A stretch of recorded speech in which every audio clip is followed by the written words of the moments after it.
Глава Коми Владимир Уйба передал ордена мужества семьям военнослужащих, погибших за Родину в ходе специальной военной операции.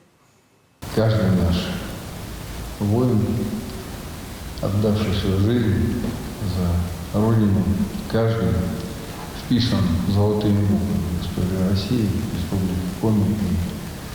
И наш святой долг, и мы его выполняем каждодневно,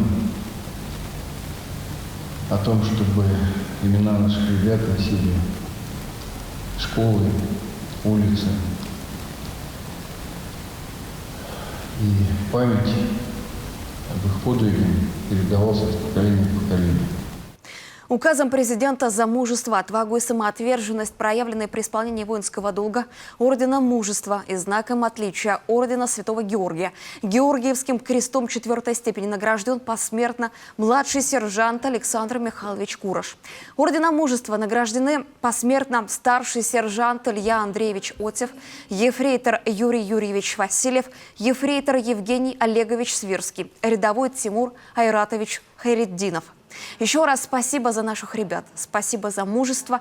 По всем вопросам, с которыми столкнетесь по жизни, мы окажем всяческую помощь. Знаете, мы рядом, сказал в завершении церемонии Владимир Уйба.